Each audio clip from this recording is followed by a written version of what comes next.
Everyone, welcome back to my channel. Breathing and exchange of gases part 5 में आपका स्वागत है। आज हम बात करेंगे रेस्पिरेटरी डिसऑर्डर्स की। रेस्पिरेटरी डिसऑर्डर्स को हम 3 कैटेगरी में डिवाइड करके यहाँ पर स्टडी करेंगे। फर्स्ट है obstructive disorders. Obstructive disorders, obstruction का मतलब क्या होता है? रुकावट पैदा करना। तो ऑब्स्ट्रक्टिव डिसऑर्डर्स जो हमारी एयर फ्लो में प्रॉब्लम क्रिएट करे।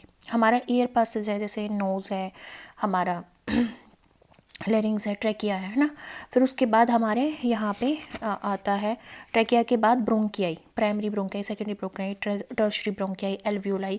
तो उनके अंदर स्वेलिंग हो जाना या म्यूकस का इकट्ठा हो जाना, जिसकी वजह से एयर प्रॉपरली पास ना हो, है ना, एयर फ्लो में प्रॉब्लम आए, उसको बोलते हैं ऑब्स्ट्रक्टिव डिसऑर्डर। तो रेस्पिरेटरी डिसऑर्डर्स को हम 3 कैटेगरी में स्टडी करेंगे।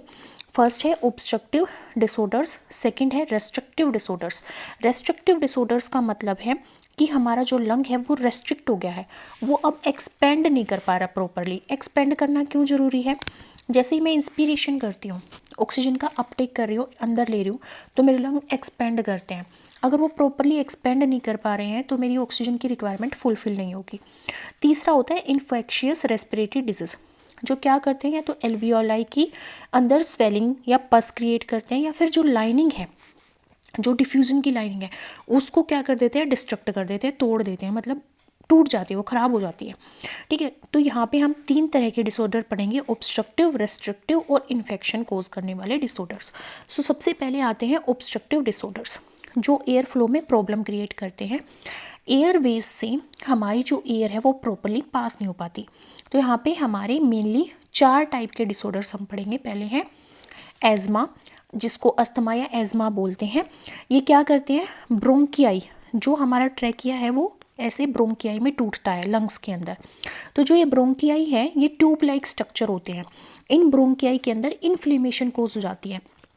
हमारी बॉडी में कहीं पे भी अगर इन्फ्लेमेशन हो रही है, तो इन्फ्लेमेशन का मतलब है कि हमारी बॉडी में या तो फीवर आएगा, चिल्स फील होंगे, हमें ठंड लगेगी, कोल्ड फील होगा, या स्वेलिंग हो जाएगी, या रेडनेस हो जाएगी। ठीक है, स्वेलिंग क्यों होती है? क्योंकि वहाँ पे जो हमारी इम्यून सेल्स हैं वो आके इकट्ठा हो जाती है ताकि वो इन्फेक्शन से फाइट करे। तो एज़मा में क्या होगा, हमारा ब्रोंकियाई जो हैं उनकी इन्फ्लेमेशन हो जाएगी, उनमें या तो स्वेलिंग हो जाएगी, या फिर उनमें क्या होगा, म्यूकस इकट्ठा हो जाएगा। अब देखो, ये ब्रोंकियाई एक ट्यूब जैसी है, बस इस ट्यूब में अगर यहाँ पे म्यूकस इकट्ठा हो रहा है ना, तो इसका एयर पासेज है वो कम हो गया, मतलब ब्रोंको कॉन्स्ट्रिक्शन हो गया। कॉन्स्ट्रिक्शन का मतलब होता है नैरो हो जाना, स्पेस जो लूमेन है वो कम हो जाना। तो ब्रोंको कॉन्स्ट्रिक्शन, ब्रोंकियाई कॉन्स्ट्रिक्ट हो गई, उसका जो लूमेन है वो नैरो हो गया, तो यहाँ से एयर जो पासेज है वो कम हो जाएगा, जिसकी वजह से विजिंग साउंड आएगी हमारे लंग्स में जब भी हम सांस लेंगे, और हवा को बाहर धकेलने में, कार्बन डाइऑक्साइड को बाहर धकेलने में हमें डिफ़िकल्टी होगी।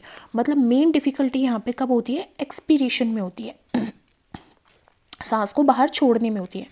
क्रोनिक ब्रोंकाइटिस, क्रोनिक ब्रोंकाइटिस का मतलब क्या है कि ब्रोंकाइटिस का मतलब ही ये होता है कि ब्रोंकी में, ब्रोंकियाई में क्या हो जाए, इन्फेक्शन हो जाए। अब ब्रोंकाई में इन्फेक्शन हो रहा है तो उसमें या तो म्यूकस इकट्ठा हो गया, बहुत थिक लेयर बन गई है उस ट्यूब के अंदर, जैसे फॉर एग्जांपल यहाँ पे बहुत थिक लेयर बन गई है म्यूकस की, और बहुत लंबे टाइम से वो इन्फ्लेमेशन चला आ रहा है, जिसकी वजह से क्या होगी, मैं कफ को बाहर धकेलने के लिए क्या होगा, मेरे में कफ आएगी, बार बार कफ फील होगी, मेरे को परसिस्टेंट कफ रहेगी, थिक म्यूकस होगा, और बहुत ज़्यादा इन्फ्लेमेशन हो जाएगी। तो वो क्रोनिक ब्रोंकाइटिस का एग्जाम्पल है। इम्फाइजेमा, इम्फाइजेमा में क्या होता है, जो एल्वियोलाई होती है, जो बैलून लाइक स्ट्रक्चर होता है, एंड ऑफ टर्शरी ब्रोंकियाई, हमारा एल्वियोलाई प्रेजेंट होती है, बैलून लाइक स्ट्रक्चर, उसमें डैमेज हो जाता है। उसकी जो वॉल होती है, 3 वॉल्स होती हैं, 3 लाइनिंग होती है, वो रप्चर हो जाती है, टूट जाती है। तो जो गैस एक्सचेंज का सरफेस एरिया है, गैस एक्सचेंज क्या होती है, यहाँ पे क्या होंगी, कैपिलरीज। एल्वियोलाई किसके कॉन्टेक्ट में होती है, कैपिलरीज के, और ये क्या है, एल्वियोलाई। अब एल्वियोलाई में ऑक्सीजन होती है, यहाँ पे कार्बन डाइऑक्साइड रिच ब्लड होता है।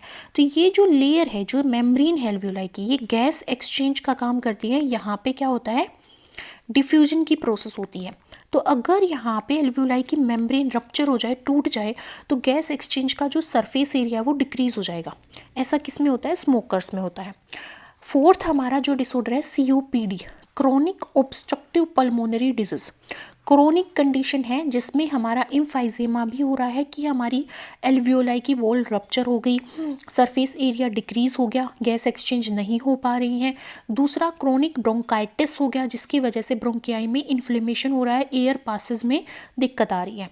तो ये किस में होता है? COPD में, क्रोनिक ऑब्स्ट्रक्टिव पल्मोनरी डिजीज में। नेक्स्ट है रेस्ट्रिक्टिव डिसऑर्डर्स। रेस्ट्रिक्टिव डिसऑर्डर्स में क्या होता है, हमारा जो लंग है वो प्रॉपरली एक्सपेंड नहीं कर पाता। ऐसा कब होगा?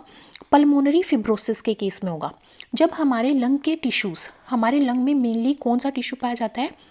एपिथेलियल टिश्यू पाया जाता है। अब ये जो एपिथेलियल टिश्यू है, अगर ये म्यूकस के डिपॉजिट होने से थिक होता चला जाए, इसकी इलास्टिसिटी रिड्यूस हो जाए, तो ये क्या नहीं करेगा? एक्सपेंड नहीं करेगा। ठीक है। ट्यूबरक्लोसिस में माइकोबैक्टीरियम ट्यूबरक्लोसिस कोज करता है। ये एक बैक्टीरियल इन्फेक्शन है जिसकी वजह से ट्यूबर सेल्स या ग्लूकोमा टाइप की कंडीशन हो जाती है लंग्स के अंदर, जिसकी वजह से सांस लेने में तकलीफ होती है। हमारा जो लंग्स हैं वो क्या करते हैं? एक्सपेंड नहीं कर पाते, तो जितनी हमें ऑक्सीजन चाहिए उतनी हम इनहेल नहीं कर पाते। निमोनियाई एल्वियोलाई का इन्फेक्शन होता है, एल्वियोलाई के अंदर फ्लूइड या पस भर जाता है, गैस एक्सचेंज नहीं हो पाती, हमारी बॉडी की जो रिक्वायरमेंट है ऑक्सीजन की वो फुलफिल नहीं हो पाती। नेक्स्ट डिसऑर्डर है हमारे इन्फेक्शियस रेस्पिरेटरी डिसऑर्डर्स। सबसे पहले है इन्फ्लुएंजा। RNA वायरस की वजह से होता है, एक वायरल डिजीज है जिसमें या तो एल्वियोलाई की वॉल डैमेज होगी या फिर रेस्पिरेटरी लाइनिंग डैमेज होगी।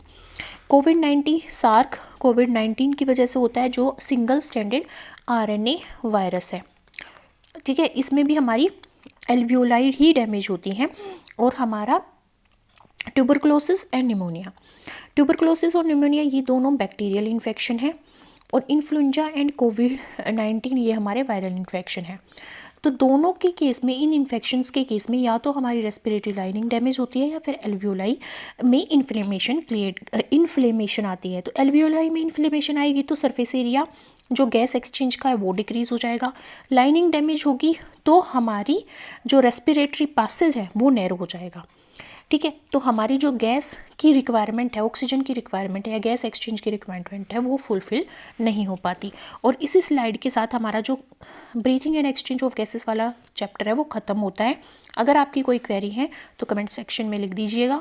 And till then take care of yourself and wait for my upcoming videos, जिसमें हम बात करेंगे डाइजेशन एंड एब्जॉर्प्शन की।